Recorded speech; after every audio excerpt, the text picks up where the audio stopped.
En premier lieu, en ce qui concerne la réforme de la PAC, peut-être revenir sur les réformes précédentes et les objectifs politiques des PAC précédentes. C'est d'abord une politique publique européenne, certes, mais une politique publique. Donc elle reprend les éléments politiques qui sont liés.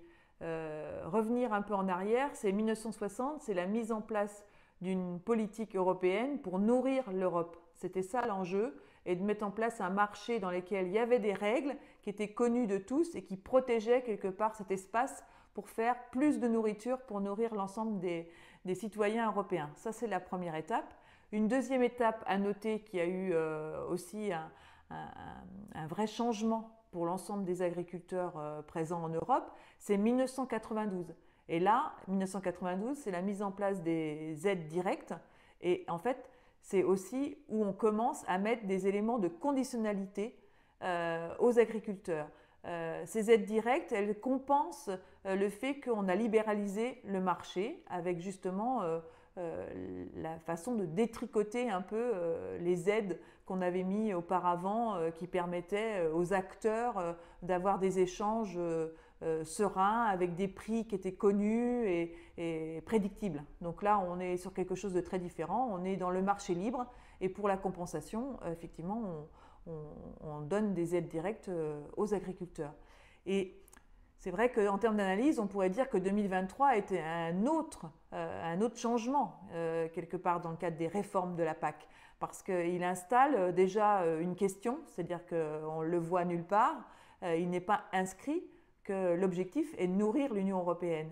Il est inscrit qu'on doit produire avec des conditions qui permettent de remplir des objectifs environnementaux tout d'abord, des objectifs en lien avec la politique du climat et qui font miroir avec ce qui a été dealé et validé au niveau européen autour du Green Deal avec des politiques décidées au niveau européen qui intègrent les éléments d'adaptation au changement climatique.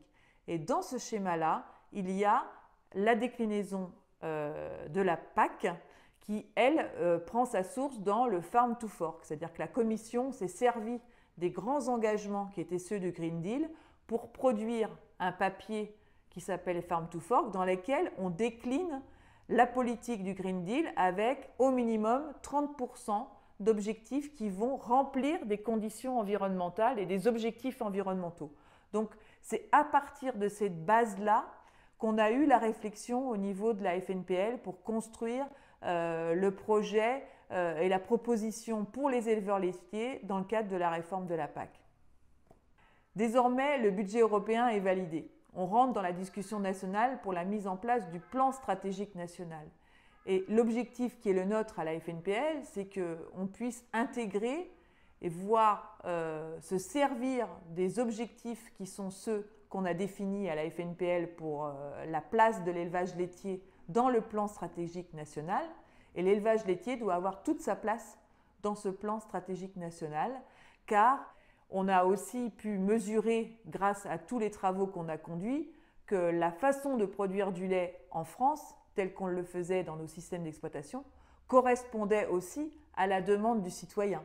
Chaque PAC nous apprend des nouveaux acronymes. On était juste habitué à parler de DPB, de paiement vert et de paiement redistributif, qu'il faut déjà oublier ces mots-clés pour pouvoir en apprendre des nouveaux, car le DPB devient le BIS, le paiement redistributif, surdotation à l'hectare devient le CRIS et le paiement vert devient l'écoscheme.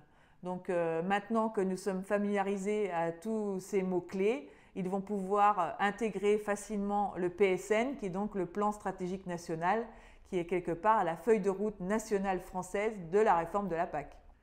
Le débat sur la réforme de la PAC, nous l'avons conduit en conseil d'administration. Nous l'avons conduit également en conseil national. Et les points clés qui ressortent de la discussion, ils tournent autour de 3 grands axes. Le premier axe, c'est on ne peut pas entendre en tant qu'éleveur laitier qu'une PAC ne repose seulement sur des aides surfaciques. C'est nier quelque part la façon dont nous on fait de l'agriculture.